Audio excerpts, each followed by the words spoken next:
Assalamualaikum warahmatullahi wabarakatuh. Kembali lagi bersama saya Muhammad Ajis di 24002074 di mata kuliah Komunikasi Organisasi. Jadi, hari ini kita akan membahas topik yaitu mengenai jenis dan fungsi komunikasi organisasi. Yang pertama-tama, kita akan membahas apa itu organisasi. Baik, saya ralat, apa itu komunikasi? Komunikasi menurut teori Bateson tahun 1972, komunikasi adalah hal yang tidak dapat dihindari karena bahkan sejak di dalam kandungan manusia sudah berkomunikasi dengan lingkungannya. Jadi kesimpulan yang terdapat di sini, setiap manusia perlu melakukan yang namanya komunikasi.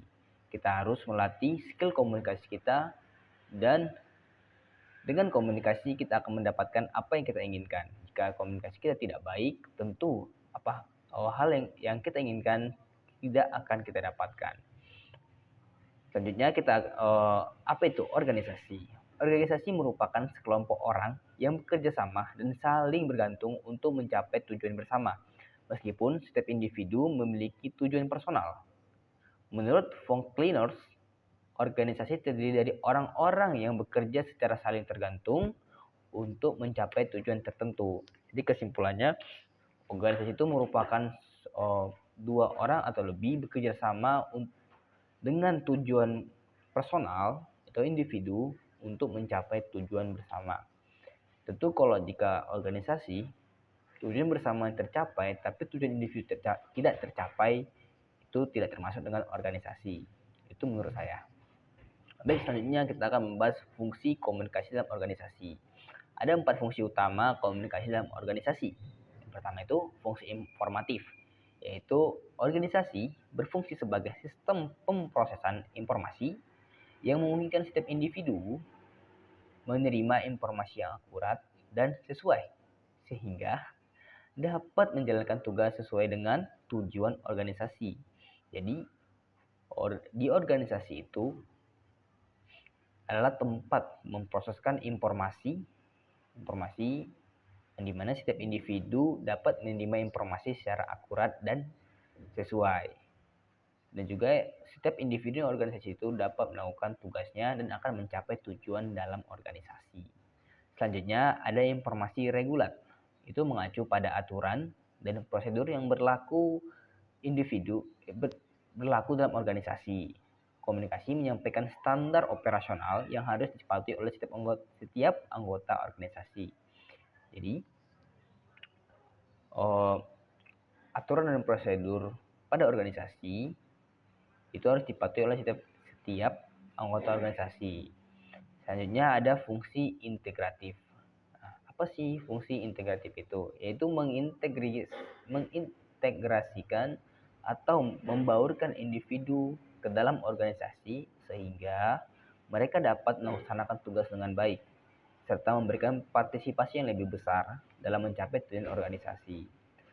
Nah, selanjutnya ada fungsi persuasif, yaitu menggunakan pendekatan persuasif daripada perintah langsung untuk memotivasi dan mendorong anggota organisasi dalam mencapai tujuan.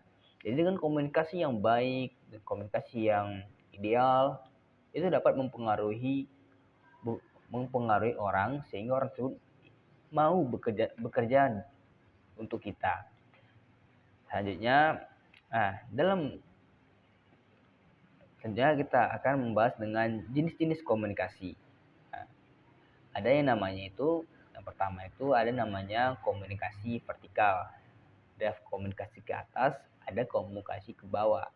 Nah, apa sih komunikasi ke atas itu? Nah, komunikasi ke atas itu adalah komunikasi yang terjadi antara atasan dan bawahan.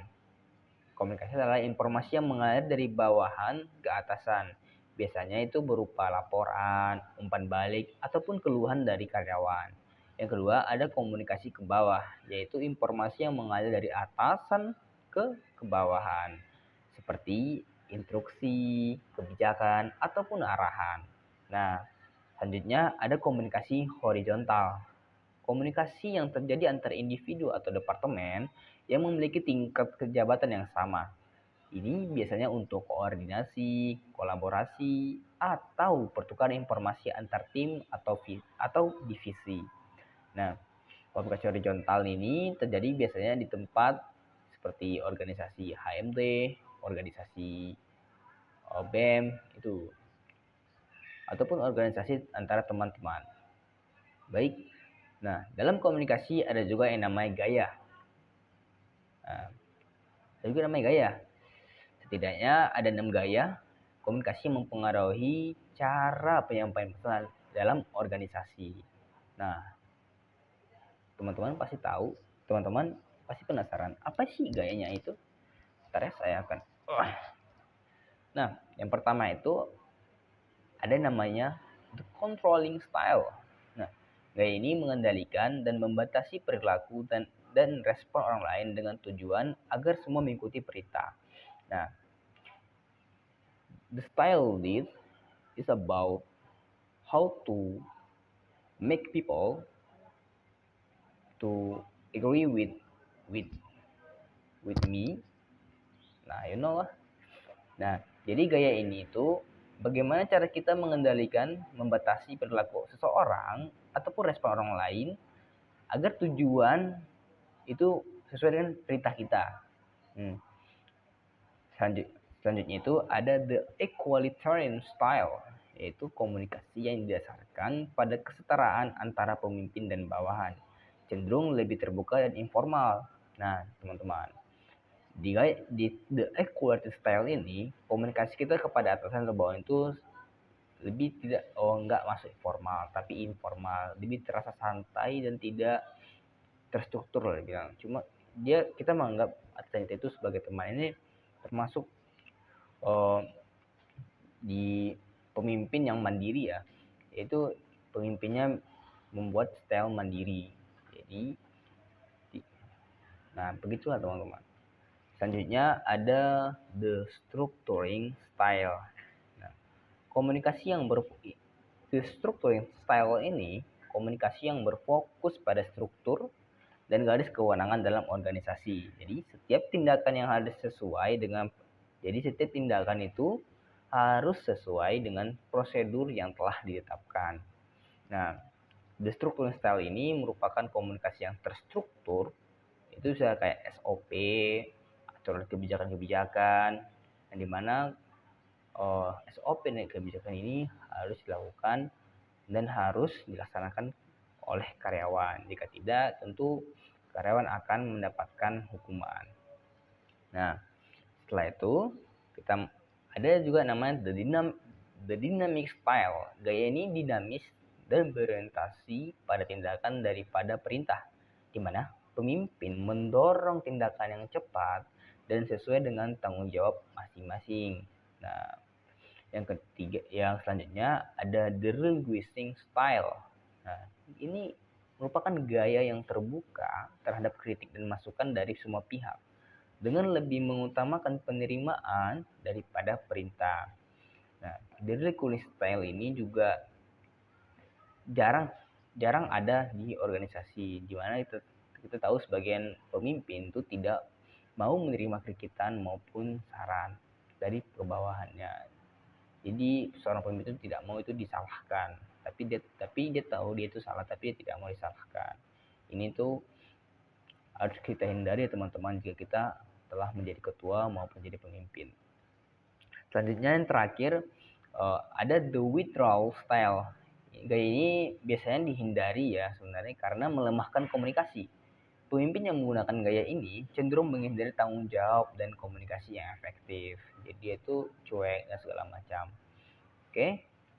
Selanjutnya kita tahu itulah style-stylenya. Jadi bagaimana sih pengaruh gaya komunikasi dalam organisasi? Apakah pengaruhnya buruk apa tidak? Jadi kita lihat dulu, gaya komunikasi seorang pemimpin berdampak besar terhadap efektivitas penyampaian pesan dan pencapaian tujuan organisasi. Pemimpin yang menggunakan pendekatan persuasif dan terbuka itu cenderung lebih efektif dibandingkan yang hanya mengandalkan perintah dan kewenangan. Nah, mungkin itu saja penyampaian dari saya dari topik ini. Jika ada kekurangan kata maupun kesalahan kata, saya minta maaf. Kepada Allah saya mohon ampun. Wabillahi wa taufiq hidayah. Wassalamualaikum warahmatullahi wabarakatuh. Bye bye teman-teman.